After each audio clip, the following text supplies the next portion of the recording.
Welcome to the Deep Dive, where we break down the most important earnings calls to get you up to speed, fast. We cut through the noise, connect the dots, and give you the strategic insights you need. Today, we are jumping right into the Q2 fiscal year 2026 earnings call for AAR Corporation. That's ticker AAR. Right, an aerospace aftermarket leader. And our mission here is to really unpack this beat and raise quarter.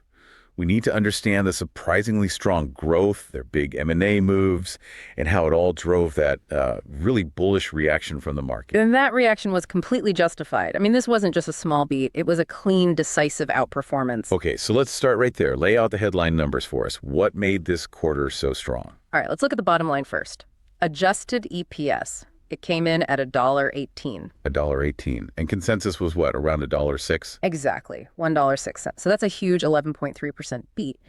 Then you look at revenue, it was $795.3 million, which topped the street by almost 5%. And that represents some pretty hefty year-over-year growth, right? 16% year-over-year growth. And here's the really crucial part, the leverage. The leverage. You see 16% on the top line, but that translated into a 31% jump in adjusted EPS. 31%? Yeah. So how are they doing that? Where's the margin expansion coming from? It's across the board. Adjusted EBITDA margin went up to 12.1% from 11.4% last year. And the adjusted operating margin, that hit 10.2%, a full 100 basis points higher. Okay, so that's the math that explains the stock jumping 5.6% after hours. It's not just growth, it's profitable growth. It's compounding growth. That's what the market loves to see. Let's dig into the engine room then. The organic growth. AAR is known for its parts supply business. What was the story there this quarter? The parts supply segment was just on fire. Sales for the segment grew 29% year over year. 29? Wow. But here's the detail that really stood out to me. Within that, their new parts distribution business. Wow. It grew 32% organically. Organically. So that's stripping out the recent ADI acquisition. Completely. And they made a point of saying this isn't a one-off. They've averaged over 20% organic growth in that business for 4 years straight. So how are they sustaining that? Is it just price hikes or is there real volume behind it? It's almost all volume. They were really clear about that, which tells you two things. One, underlying demand is just incredibly strong. And two, they are absolutely taking market share. And that share gain comes from their distribution model, right? The two-way exclusive model. Exactly. It's a secret sauce. That's why they have a 100% contract renewal rate. 100% is. I mean, that's an incredible number. Why is it so sticky? Because they're not just a supplier. They embed themselves in the customer's planning systems and their ERP. Once you're integrated that deeply into an airline's supply chain, the cost and chaos of switching to someone else is just massive. So that renewal rate isn't an anecdote. It's a structural advantage. And I noticed they said that 32% growth was split pretty evenly between commercial and government clients. Right, about 50-50. That's huge for diversification and resilience. But, as strong as the organic story was, the other half of this is the M&A playbook. Okay, let's get into that. They highlighted 3 key deals. Let's start with ADI. Right. ADI was a $138 million deal. You can think of it as a classic vertical integration move. It moves AAR further up the supply chain. How so? Well, now they're not just selling parts for aftermarket repairs. They're actually supplying parts directly to some OEMs for use in their own manufacturing. It's a whole new channel for them. And ADI brought in $150 million in sales last year, so it's a significant piece. Okay, so that's ADI. The bigger deal, at least in terms of capacity, seems to be HAECO Americas. Oh, absolutely. HAECO is the big one. It's a massive expansion of their airframe heavy maintenance footprint, their MRO business. And that's exactly where the industry has a capacity crunch right now, especially in North America. And they paid, what, $77 million for it? Correct. But here's the killer metric. At the same time they announced the deal, they also announced they'd secured $850 million in new customer agreements over 5 years for that new capacity. Wait, say that again? They sold out the capacity before the deal was even done. They essentially pre-sold it for the next several years. It's a brilliant way to de-risk a major acquisition. No kidding. But this brings up the old concern about MRO, right? The whole wrench-turning perception that it's a low-margin business. And management pushed back on that hard. They pointed out that for them, airframe maintenance has actually been the biggest contributor to their margin expansion over the past 4 years. Okay, but there's still execution risk. They have to integrate HAECO, shut down an old site in Indianapolis. Yeah. It's a 12 to 18-month process. What's the risk that gets messy? That is the risk, you're right. and they were upfront that it will be margin dilutive in the short term. But their argument is that this isn't just a move, it's a rationalization. They get a 40% network capacity increase at a much lower fixed cost base. Long term, it should be very accretive. Assuming they pull it off. Assuming they pull it off. But their track record on things like turnaround times and proprietary repairs gives them confidence. Right. And you can't manage all these moving parts without a serious digital backbone. This is where their track software comes in, I assume. It's the glue that holds it all together. For anyone listening, an MRO ERP like Trax is basically the central nervous system for an airline's maintenance operations. It's mission critical. And since AAR owns Trax, which is used by over 100 airlines, it gives them this incredible strategic advantage. A huge advantage. And we saw real momentum for Trax this quarter. They announced a big win with Thai Airways. Major airline in a key region. Exactly. And maybe even more importantly, they said the huge Delta Airlines implementation is going really well. They're 7 months into a 3-year project, and Delta is already acting as a reference customer for them. Having a carrier like Delta vouching for you, you can't buy that kind of validation. You really can't. It's a game changer for their sales pipeline. And remember, the Trax revenue story is twofold.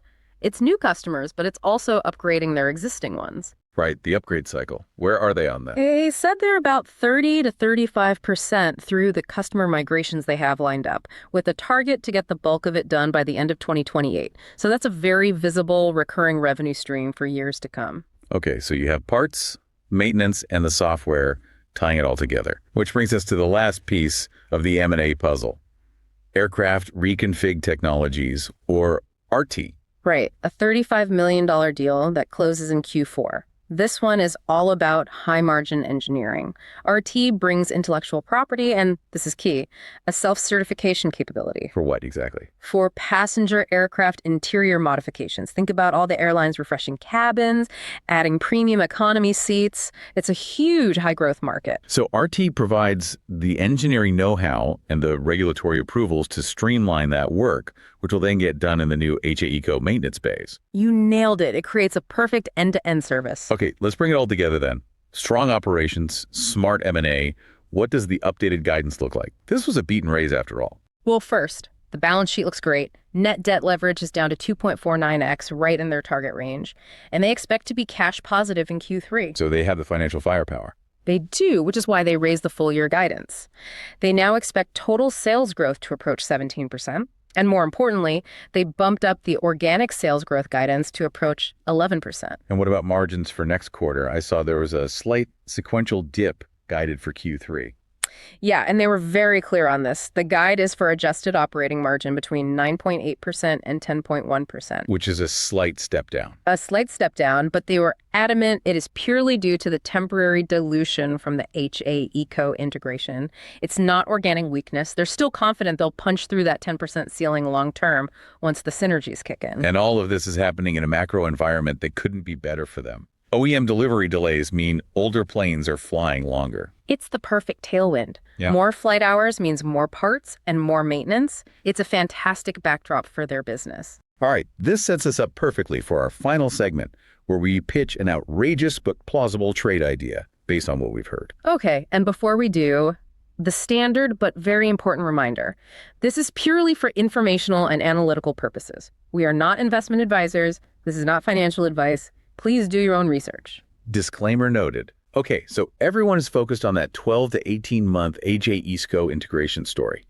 But if you're looking for an edge, a shorter-term catalyst, where should you be looking? You should be looking at RT, that small $35 million acquisition. The market sees it as a service expansion. I think it's a rapid margin accelerator. Interesting. So the thesis is to go long AAR, but not for the obvious reasons. Explain the angle. The play is all about the synergy between RT's engineering and self-certification capability and the new heavy maintenance capacity from HAECO.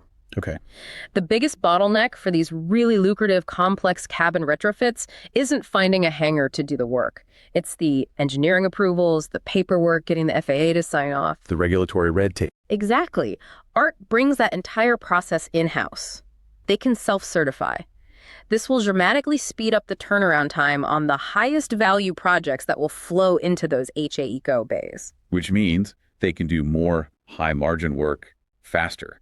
Not just that, because they now control the engineering, design, and certification, they can also capture a ton of high-margin internal parts demand through what's called PMA development. Parts manufacturer approval. Yeah. So they can basically make their own certified parts for the retrofits. Precisely, which is way more profitable. So while the market is getting bogged down in the 12 to 18-month integration noise from HAECO, the ERT synergy could drive the repair and engineering segment margin up much, much faster than anyone is modeling. So the catalyst is that ART allows them to juice the profitability of the HAECO acquisition almost immediately, beating expectations. That's the trade.